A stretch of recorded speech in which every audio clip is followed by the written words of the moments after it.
Boa tarde, povo de Deus. Que a graça e a paz do nosso Senhor e Salvador Jesus Cristo esteja sobre as nossas vidas. Hoje a gente está fazendo mais algumas adaptações aqui na área técnica, por isso talvez você já escutou aí algum ruído, o som pode ter dado uma variada, mas o importante é que o nosso coração esteja de fato na presença do Senhor. E nós não podemos deixar de comunicar a respeito da verdade revelada nas Escrituras Sagradas a respeito de Cristo, nosso Senhor. Por isso eu te convido a abrir a sua Bíblia na carta de Paulo, segunda carta de Paulo a Timóteo, capítulo de número 1. Vamos ler o versículo 6 até o versículo 14. Segunda epístola ou carta de Paulo a Timóteo, do 1 ao 14. Diz assim a palavra do Senhor. Desculpa, do 1 não, do 6.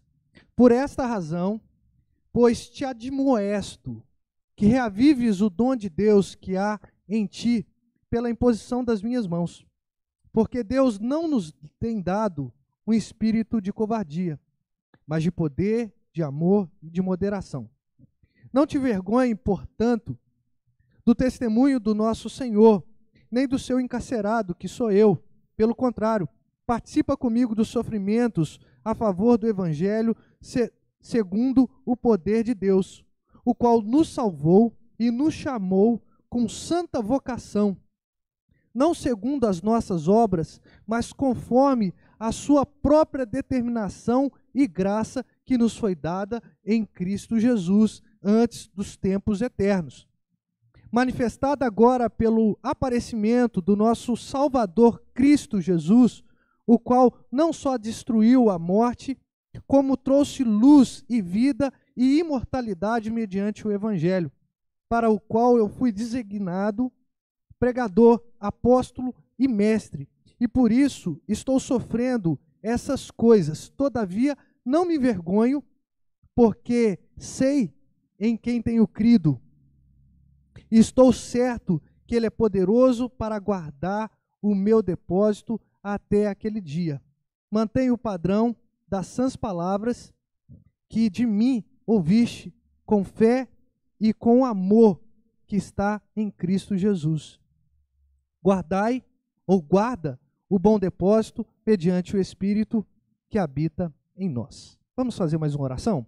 Graças te damos, Senhor, pela tua palavra. Muito obrigado a Deus, porque ela nos alimenta, ela restaura a alma de cada pessoa aflita, e por isso nós nos curvamos e nos debruçamos nela, tendo a rica certeza que seremos, ó Pai, confrontados e consolados pela tua palavra. Ó Deus, usa o teu servo, apesar de todas as mazelas, que em nome de Jesus eu possa ser um canal de bênção para a vida das pessoas. Em nome de Jesus, amém. Eu não sei quanto você tem de habilidade com relação ao esporte, principalmente o esporte de luta, mas eu quero trazer uma realidade aqui para a introdução do nosso pequeno devocional. Toda vez que você vê um esporte de luta, por exemplo, um UFC ou um boxe, tem-se o hábito de ter o cinturão. É aquilo que mostra que o campeão, ele detém esse cinturão. É como se fosse um troféu. Só que, diferentemente dos outros esportes, o cinturão ele é único. E ele vai passando à medida que o campeão vai mudando. Ou seja, uma pessoa é desafiada a lutar com outra porque ela detém o cinturão. Então, se eu derrubo essa pessoa que detém o cinturão, agora eu passo a deter esse cinturão. E eu estou falando isso porque existe uma máxima dentro do esporte, desse esporte, que é muito mais fácil conquistar o cinturão do que manter o cinturão. É muito mais fácil você conquistar, porque para conquistar você precisa vencer apenas uma batalha. Mas para manter esse cinturão, você precisa vencer várias batalhas de vários desafiantes. Pois bem, Paulo escreve uma segunda carta a Timóteo. Para a gente lembrar direitinho, Timóteo, ele foi um jovem encontrado por Paulo e ele foi deixado, depois de muito ensinamento, depois de andar algum tempo com Paulo, ele foi deixado na cidade de Éfeso para poder pastorear a igreja de Éfeso. Éfeso era um grande centro comercial, uma das cidades mais fortes da Ásia Menor, e com um paganismo impressionante. Se você ler em Atos dos Apóstolos, você vai ver lá, você vai ler lá a questão das pessoas gritando que grande era a deusa dos Efésios, Diana. Então Paulo coloca uma pessoa que não tem tanta experiência com o evangelho para pastorear uma igreja que estava ali recém-chegada, recém-nascida, numa cidade extremamente complicada. E a primeira carta de Paulo a Timóteo, ele faz várias considerações a respeito de como a igreja deve funcionar e como ele deve conduzir essa igreja como pastor. Só que na segunda carta, me parece que Paulo começa a tentar fazer com que Timóteo tenha mais ânimo. Parece que Timóteo tinha caído num desânimo. Lembra que eu fiz uma pequena introdução a respeito do cinturão? Parece que Timóteo havia conquistado o cinturão, mas manter o cinturão estava difícil.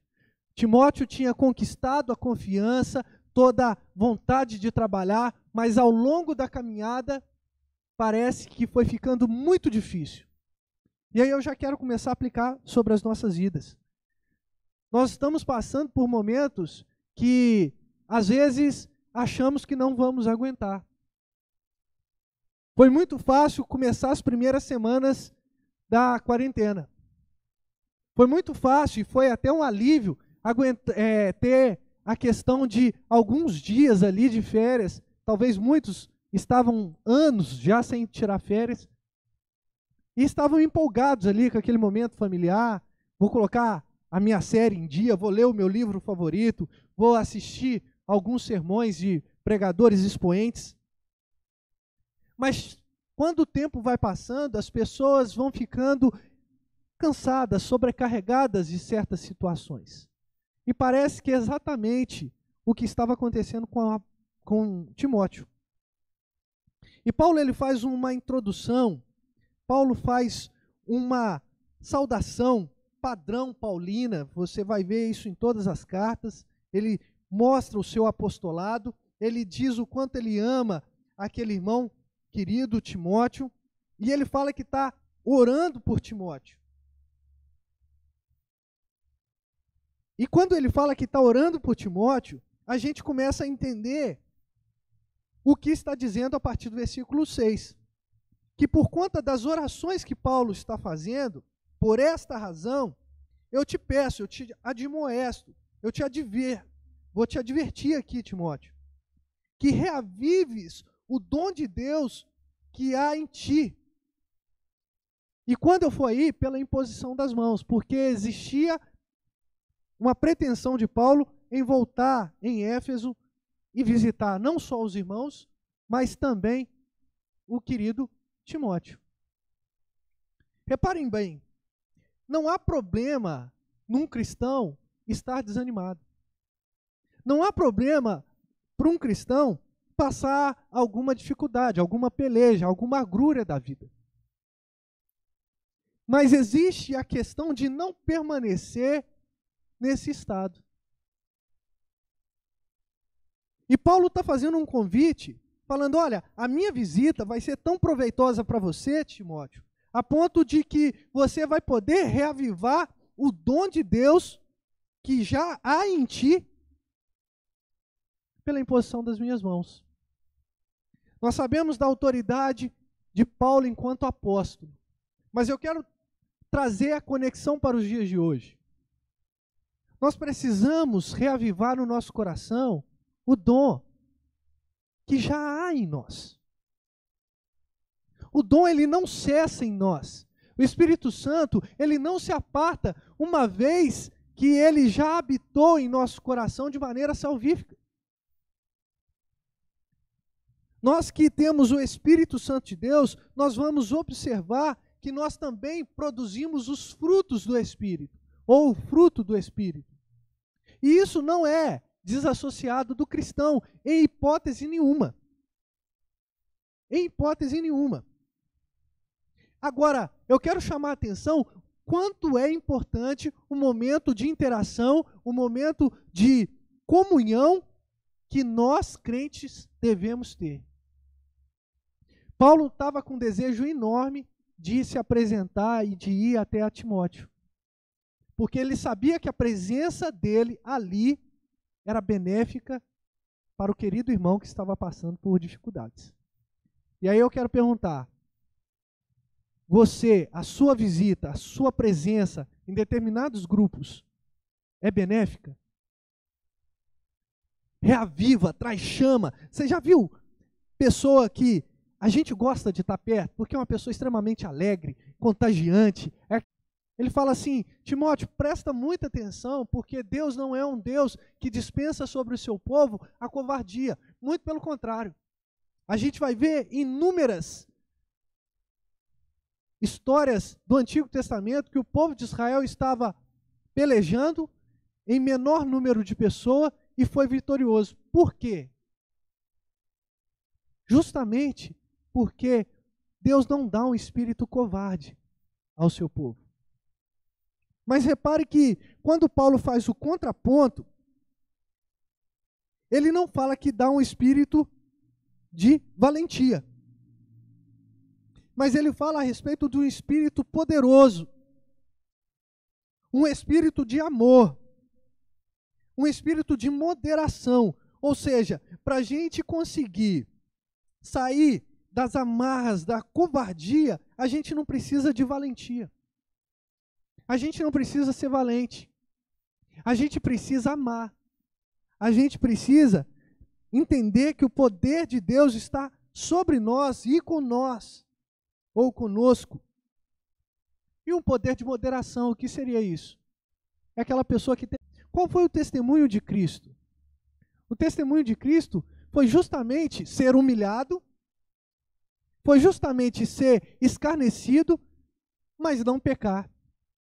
Foi pendurado no madeiro, mas não teve coragem, no sentido de não precisar abrir a sua boca para amaldiçoar. Tem gente que sente vergonha do Evangelho. O próprio apóstolo Paulo vai dizer, eu não me envergonho do Evangelho de Cristo, porque eu sei que ele é o poder de Deus para todo aquele que nele crê. E hoje a gente pode dizer que a gente pode sentir vergonha do que fazem em nome do Evangelho, mas não do Evangelho. O que fazem em nome de Cristo, mas não de Cristo. E Paulo está falando, não te vergonhe, portanto, do nosso Senhor. E olha como é que Paulo enfatiza a respeito do senhorio. O Quírios, o nosso Senhor, não se envergonhe. Porque se nós nos envergonharmos do nosso Senhor, Ele não é nosso Senhor. Porque nenhum súdito se envergonha do seu rei, quando esse rei, ele é poderoso como é Cristo. E Paulo ainda traz uma questão pessoal também. Ele vai falar, também não se envergonhe do encarcerado que sou eu, do seu encarcerado que sou eu. Pelo contrário, participa comigo. Olha como é que Paulo está tratando o desânimo de Timóteo. Participa comigo do sofrimento a favor do Evangelho. Paulo não está chamando Timóteo para participar de um sofrimento sem causa. Um sofrimento sem nenhum tipo de mérito depois. Mas ele está falando o sofrimento que o Evangelho proporciona a cada um de nós.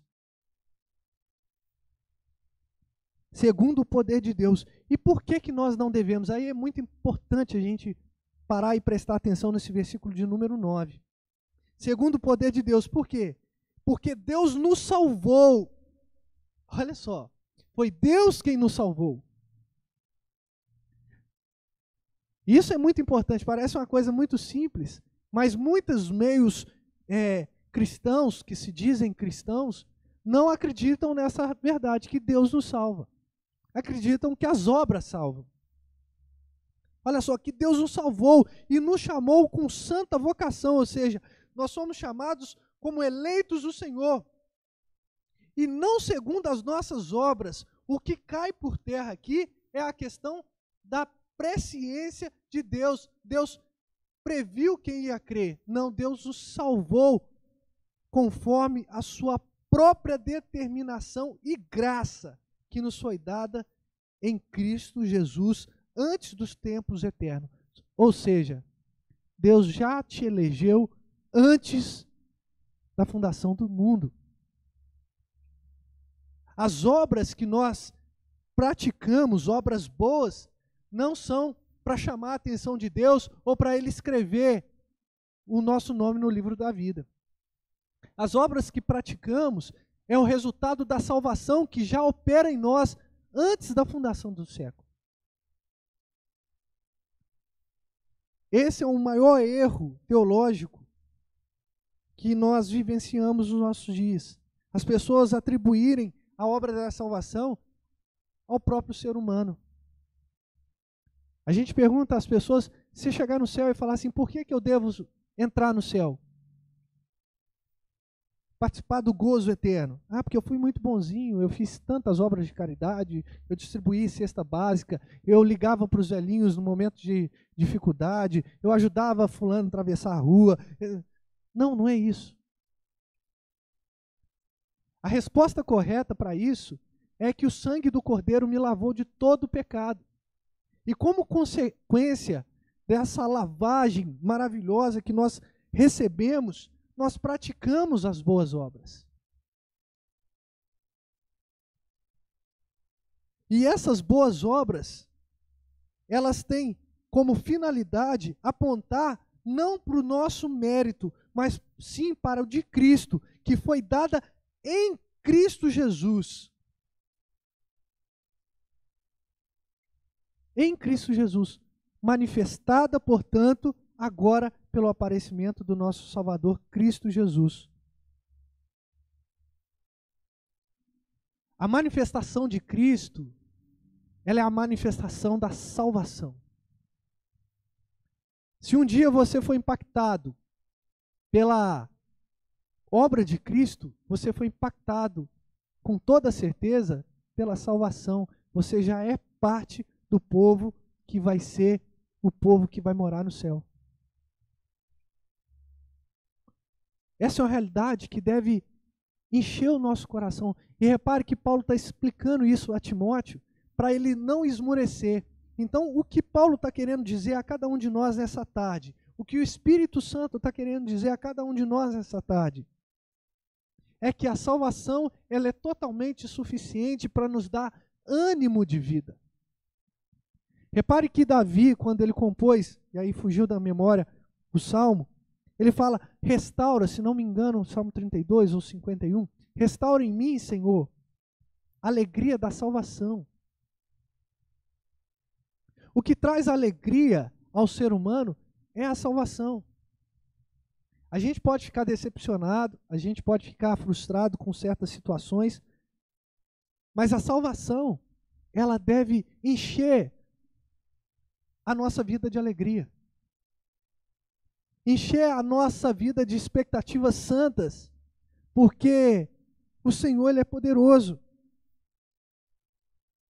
E a gente vai discorrer a respeito disso mais à frente. Mas repare que, olha, manifestada agora pelo aparecimento do nosso Senhor Jesus Cristo, o Salvador Jesus Cristo, o qual não só destruiu a morte, e é muito interessante o que Paulo está escrevendo aqui, porque ele coloca a destruição da morte como algo pequeno. Não só destruiu a morte, já é a maior obra de todas, mas não foi a única obra. Ele fala, ele destruiu a morte e trouxe luz à vida, imortalidade, mediante o Evangelho. Ou seja, Cristo venceu a morte e traz luz para a vida. Ele não só garante a salvação, ele traz a clareza da vida. Ele traz a clareza dos nossos caminhos. E ele não só destruiu a morte para si mesmo, ele destruiu a morte para que eu e você, para que nós pudéssemos gozar dessa imortalidade que é uma realidade, que é a ressurreição, que é a vida eterna. Mediante a quê? Mediante o Evangelho. As boas notícias. Muitas pessoas estão esmorecidas nesse tempo de Covid. Mas o convite do apóstolo Paulo para Timóteo, que também estava esmorecido, não por conta da Covid, era para reanimar o coração através da realidade da salvação. Se você quer alguma coisa para poder trazer alegria ao seu coração, eu te digo com toda certeza, essa coisa, digamos assim, é a salvação em Cristo Jesus. Por isso que nós temos o prazer de viver. Viver é bom. Por quê? Porque eu sei que viver exala a Cristo também, porque um dia eu fui comprado e remido no sangue do Cordeiro. E aí, ok, eu posso não ter o melhor celular do mundo, eu posso não ter a melhor casa do mundo, eu posso não ter o melhor carro do mundo, eu posso não ter casa, eu moro de aluguel, mas isso não importa, o importante é que um dia a minha alma será restaurada, o meu corpo será glorificado, e eu viverei com o Senhor para sempre. E isso deve dar ânimo à pessoa. E Paulo fala a respeito desse evangelho, que ele foi designado como pregador, apóstolo e mestre. E é por conta desse evangelho que Paulo está pregando, que não é um evangelho de luxo, mas um evangelho de verdade. Ele fala que, por conta disso, eu estou sofrendo todas essas coisas, e nem por isso Paulo estava triste. Paulo estava de uma maneira constantemente triste. Todavia não me envergonho, porque sei em quem tenho crido. E aí é muito importante essa palavra. Porque eu sei em quem tenho crido. Repare que há uma sutileza no verbo crer aqui, que a gente precisa exaltar. A gente precisa frisar. Paulo não fala assim, porque eu sei em quem eu criei, ou em quem eu vou crer, mas em quem tenho crido, ou seja, uma ação contínua no presente que tem reflexo no passado e no futuro. Eu sei em quem tenho crido, desde o dia que eu fui confrontado pelo próprio Senhor, quando eu caí do cavalo a caminho de Damasco, eu sei em quem tenho crido. Eu sei. Eu já vi milagres acontecerem.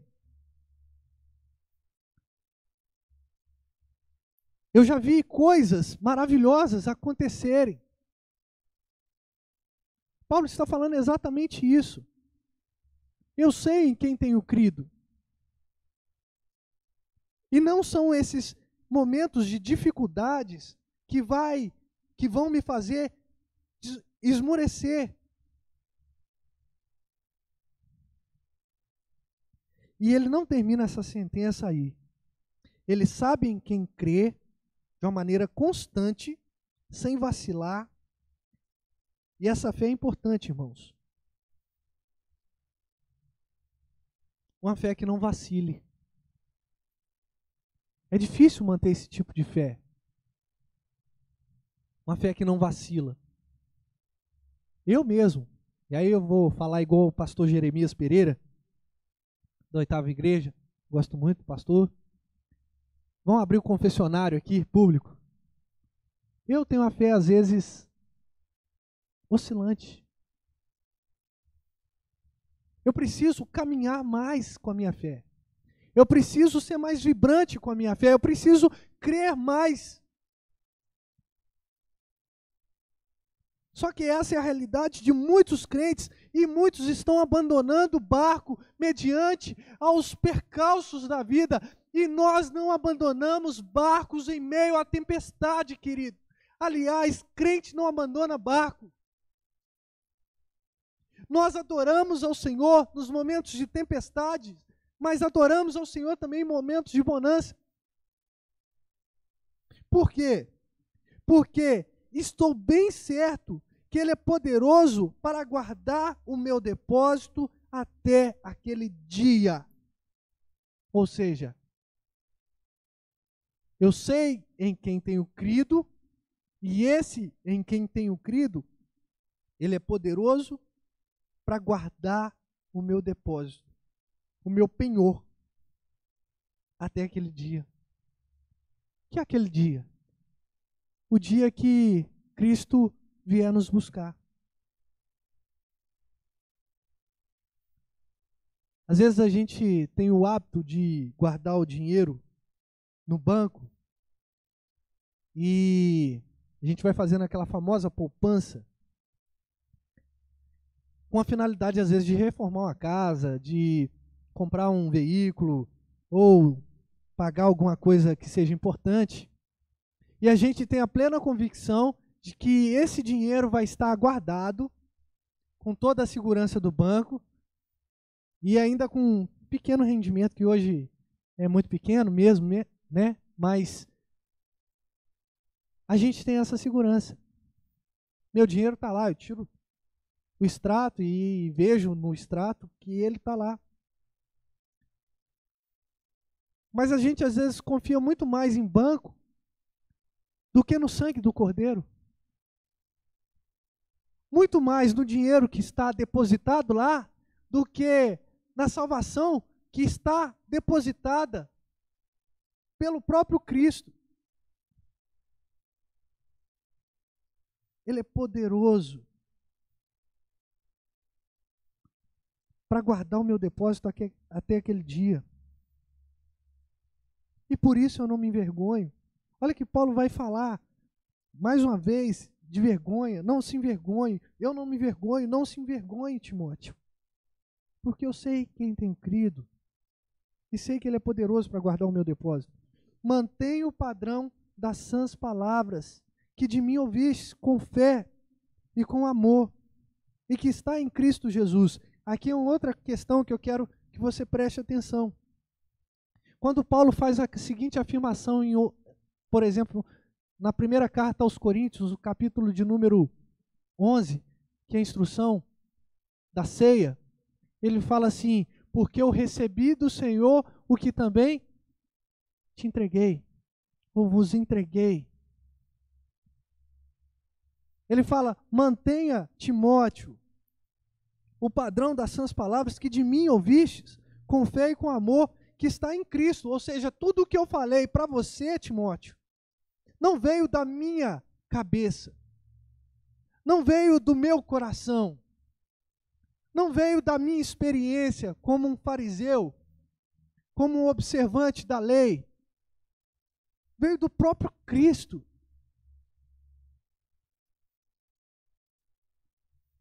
E essas palavras sãs que o apóstolo Paulo falou a Timóteo, elas têm o poder de manter o padrão das nossas, ou das palavras de Timóteo, no caso aqui, o padrão são dessas palavras, o proceder. Traduzindo para os nossos dias, Paulo falou a Timóteo, por intermédio de Cristo, dizendo que para manter o padrão da santidade das palavras, era só reproduzir com fé e com amor aquilo que ele ouviu. E hoje nós temos a palavra do Senhor de maneira completa, não só uma carta escrita por Paulo. Quer manter as suas palavras sãs? Você quer manter a sua espiritualidade sã? Você quer manter a sua mente sã? Guarde as palavras que estão na Bíblia. O Salmo 119 vai dizer: guardei as palavras, tuas palavras, a tua lei, Senhor, no meu coração, para não transgredir contra ti. E aí, Paulo termina mais uma vez falando desse depósito que está esperando Timóteo e está te esperando também, meu irmão. Guarda o bom depósito. Esquece dos percalços. Seja sensato. Guarde o depósito mediante aquele que é o penhor da nossa herança, o Espírito Santo, que habita em nós. E eu quero terminar com essa palavra, porque Paulo vai dizer bem no início que o dom estava com Timóteo. Reavives o dom de Deus que há em ti. E mais uma vez, Paulo vai ressaltar: guarde o depósito mediante o Espírito que habita em vós. São palavras afirmativas. Paulo não tinha dúvida nenhuma a respeito da salvação que estava colocada a Timóteo. E Paulo também não tinha dúvida nenhuma de que o dom de pastor, evangelista, de pregador, não tinha sumido de Timóteo, assim como o Espírito Santo não tinha se apartado de Timóteo. O que eu quero dizer nessa tarde, terminando, é que por mais difícil que a sua vida esteja, que você esteja passando na vida, um momento difícil que você esteja passando na vida, existe uma realidade que não muda. Essa realidade é que o dom que Deus te deu permanece aí. Pode estar no lugar mais obscuro do seu coração. Você pode ter guardado esses quase 90 dias que nós estamos confinados. Mas ele está aí. E você precisa tirar ele desse quarto escuro do seu coração, tirar a poeira e começar a tratar desse dom e começar a exercer esse dom, porque a igreja não para. O templo está fechado, sim, mas a igreja não está parada. O evangelho não está parado. Então, se você tem um dom de pregar, pregue. Se você tem um dom de recepcionar, recepcione. Se você tem um dom da palavra, se você tem um dom de trazer um conselho, faça isso, exerça o seu dom. Porque é justamente isso que vai nos dar ânimo para poder caminhar dia após dia. E outra coisa que eu quero abordar aqui, segundo ponto para a gente terminar, é que o Espírito Santo habita em você. Por isso você não deve deixar o seu coração se esmorecer, ou ficar esmorecido de maneira contínua. Porque existe um Espírito que consola o seu coração, que te convence do pecado, do juízo, do engano. O Senhor é contigo, meu irmão. Assim como Ele foi nos momentos passados da sua vida, o Senhor é contigo no momento da Covid. O Senhor é contigo no momento da escassez. O Senhor é contigo no momento do sofrimento. Assim como foi com Paulo.